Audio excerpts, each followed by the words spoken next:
On va maintenant placer un ordre de sell stop, donc un short en attente pour avoir la preuve que le prix descend. Donc on ouvre notre ticket d'ordre, on clique sur sell si ce n'est pas déjà fait. Donc là, ce n'est pas un ordre qu'on veut entrer tout de suite, c'est un ordre en attente. Stop entry. Donc le prix actuel est à 81,40 en short.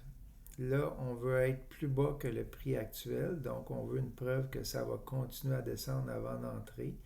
On peut prendre la suggestion qui est mise là, ou on peut mettre le prix que nous, on désire, par exemple 80 et 50. Il faut absolument que ce soit plus bas que le prix actuel, naturellement.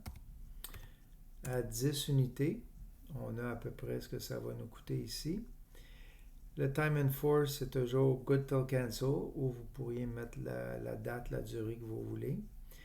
On peut mettre un stop loss ou un take profit. On se rappelle qu'on fait de l'argent à la baisse dans le cas d'un sell stop. Donc un short en attente. Donc si on met un stop loss, le stop loss va être au-dessus du prix actuel. Place sell stop entry order. On place notre ordre ici qui a été exécuté. Donc si je m'en vais voir dans mon onglet orders, on voit maintenant que c'est un S, un short de type stop en attente qui va être exécuté si ça descend à 80 et 50. OK?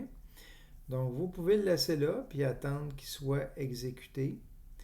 Ou vous pouvez aller canceller l'ordre si vous changez d'idée en cliquant le petit X au bout et venir canceller l'ordre qui va disparaître de vos ordres en attente. Il n'y a aucun frais pour ça quand ce n'est pas exécuté. Donc, c'est aussi simple que ça de placer un sell stop dans CMC.